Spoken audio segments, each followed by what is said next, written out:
क्या आप एक नया कौशल, एक नई भाषा या एक नया शौक सीखना चाहते हैं, लेकिन आवश्यक जानकारी और समय से अभिभूत महसूस करते हैं? क्या आप चाहते हैं कि आप गुणवत्ता या आनंद का त्याग किए बिना कुछ भी तेजी से और आसानी से सीख सकें? अगर ऐसा है तो यह वीडियो आपके लिए है। इस वीडियो में मैं आपके साथ कुछ सिद्ध रणनीतियों और तकनीकों को साझा करूंगा जो आपको कुछ भी तेजी से और आसानी से सीखने में मदद कर सकती हैं। ये रणनीतियां वैज्ञानिक अनुसंधान और व्यावहारिक अनुभव पर आधारित हैं और इन्हें किसी भी विषय या डोमेन पर लागू किया जा सकता है। चाहे आप गिटार बजाना सीखना चाहते हो, स्पेनिश बोलना चाहते हो या किसी वेबसाइट को कोड करना सीखना चाहते हो, ये रणनीतियां आपको कम समय में और कम प्रयास में अपने सीखने के लक्ष्यों को प्राप्त करने में मदद करेंगी। रणनीति 1, स्मार्ट लक्ष्य निर्धारित करें। पहली रणनीति आपके सीखने के लिए स्मार्ट लक्ष्य निर्धारित करना है। स्मार्ट का मतलब विशिष्ट, मापने योग्य, प्राप्त करने योग्य, प्रासंगिक और समयबद्ध है। स्मार्ट लक्ष्य स्पष्ट और ठोस होते हैं और वे आपको इस बात पर ध्यान केंद्रित करने में मदद करते हैं कि आप क्या हासिल करना चाहते हैं और आप अपनी प्रगति को कैसे मापेंगे। उदाहरण के लिए, मैं गिटार बजाना सीखना चाहता हूं कहने के बजाय एक स्मार्ट लक्ष्य होगा, मैं महीने के अंत तक गिटार पर 3 गाने बजाना सीखना चाहता हूं।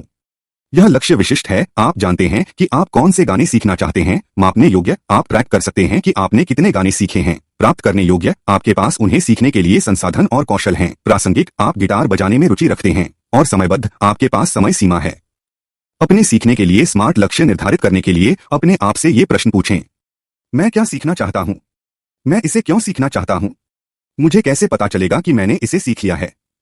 मेरा लक्ष्य कितना वास्तविक है? मैं इसे कब हासिल करना चाहता हूं?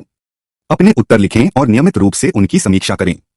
यह आपको प्रेरित रहने और अपने सीखने पर ध्यान केंद्रित करने में मदद करेगा। रणनीति 2, पेरेटो सिद्धांत का प्रयोग करें। दूसरी रणनीति पेरेटो सिद्धांत का उपयोग करना है, जिसे 80/20 नियम के रूप में भी जाना जाता है। पेरेटो सिद्धांत कहता है कि 80% परिणाम 20% प्रयास से आते हैं। इसका मतलब है कि आप अपने विषय के सबसे महत्वपूर्ण और प्रभावी पहलुओं पर ध्यान केंद्रित करके अपने अधिकांश सीखने के परिणाम प्राप्त कर सकते हैं। उदाहरण के लिए, यदि आप स्पेनिश बोलना सीखना चाहते हैं तो आपको भाषा के प्रत्येक शब्द और व्याकरण के नियमों को याद करने की आवश्यकता नहीं है। इसके बजाय आप सबसे सामान्य शब्दों और वाक्यांशों, सबसे उपयोगी व्याकरण संरचनाओं और अपनी आवश्यकताओं के लिए सबसे प्रासंगिक विषयों को सीखने पर ध्यान केंद्रित कर सकते हैं। इस तरह आप कम से कम प्रयास के साथ स्पेनिश में प्रभावी ढंग से संवाद कर सकते हैं। अपने सीखने के लिए पेरेटो सिद्धांत का उपयोग करने के लिए अपने आप से ये प्रश्न पूछें। मेरे विषय में सबसे महत्वपूर्ण अवधारणाएं या कौशल क्या हैं? मेरे विषय में सबसे आम या अक्सर होने वाली स्थितियां या परिदृश्य क्या हैं? मेरे विषय के लिए सबसे उपयोगी या मूल्यवान संसाधन या उपकरण क्या हैं? इन पहलुओं के शीर्ष 20% की पहचान करें और उन्हें अपने सीखने में प्राथमिकता दें। इससे आपको अपना समय और ऊर्जा अनुकूलित करने में मदद मिलेगी। रणनीति 3, स्पेस्ड रिपीटेशन का उपयोग करें। तीसरी रणनीति अंतराल पुनरावृत्ति का उपयोग करना है, जो एक ऐसी तकनीक है जिसमें समय के साथ बढ़ते अंतराल पर जानकारी की समीक्षा करना शामिल है।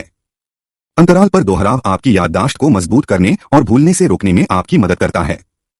यह आपको रटने से बचने में भी मदद करता है, जो अप्रभावी और तनावपूर्ण है। उदाहरण के लिए, यदि आप किसी वेबसाइट को कोड करना सीखना चाहते हैं तो आपको प्रतिदिन अपने कंप्यूटर के सामने घंटों बिताने की आवश्यकता नहीं है। इसके बजाय आप अपनी निपुणता के स्तर के आधार पर हर कुछ दिनों या हफ्तों में आपने जो सीखा है उसकी समीक्षा कर सकते हैं। इस तरह आप बिना थके अपने ज्ञान और कौशल को सुदृढ़ कर सकते हैं। अपने सीखने के लिए अंतराल दोहराव का उपयोग करने के लिए अपने आप से ये प्रश्न पूछें। मैं इस जानकारी या कौशल को कितनी अच्छी तरह जानता हूं? मैंने इसे कितने समय पहले सीखा था? मुझे इसे कितनी बार उपयोग करने की आवश्यकता है? अपने उत्तरों के आधार पर तदनुसार अपनी समीक्षा शेड्यूल करें।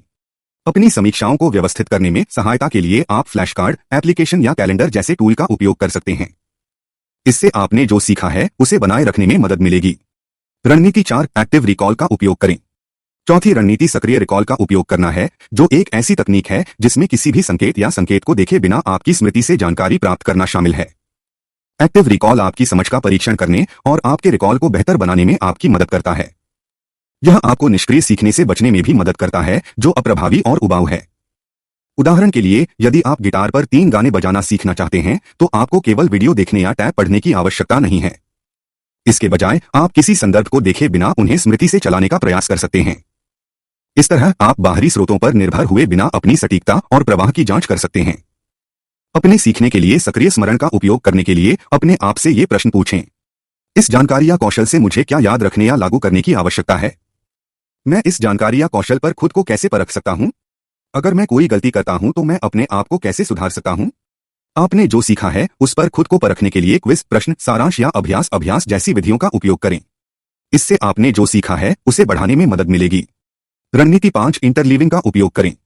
पांचवी रणनीति इंटरलीविंग का उपयोग करना है, जो एक ऐसी तकनीक है जिसमें एक ही अध्ययन सत्र के भीतर विभिन्न विषयों या कौशल के बीच स्विच करना शामिल है। इंटरलीविंग आपको विभिन्न डोमेन में अपने ज्ञान और कौशल को एकीकृत करने में मदद करता है। यह आपको अत्यधिक सीखने से बचने में भी मदद करता है, जो अप्रभावी और नीरस है। उदाहरण के लिए, यदि आप किसी वेबसाइट को कोड करना, स्पेनिश बोलना और गिटार बजाना सीखना चाहते हैं, तो आपको घंटों तक प्रत्येक विषय का अलग अलग अध्ययन करने की आवश्यकता नहीं है। इसके बजाय आप प्रत्येक विषय पर लगभग 15 मिनट खर्च करते हुए एक ही सत्र में उनके बीच वैकल्पिक कर सकते हैं। इस तरह आप अपने सीखने के विभिन्न पहलुओं के बीच संबंध बना सकते हैं और उबने या संतुष्ट होने से बच सकते हैं। अपने सीखने के लिए इंटरलीविंग का उपयोग करने के लिए अपने आप से ये प्रश्न पूछें। वे कौन से विभिन्न विषय या कौशल हैं जिन्हें मैं सीखना चाहता हूं? वे एक दूसरे से कैसे संबंधित या पूरक हैं? मैं तार्किक और अर्थपूर्ण तरीके से उनके बीच कैसे स्विच कर सकता हूं? अपनी शिक्षा को व्यवस्थित करने के लिए माइंड मैप्स, आउटलाइंस या डायग्राम्स जैसी विधियों का उपयोग करें और दिखाएं कि विभिन्न विषय या कौशल कैसे जुड़े हुए हैं। इससे आपको अपने सीखने का विस्तार करने में मदद मिलेगी।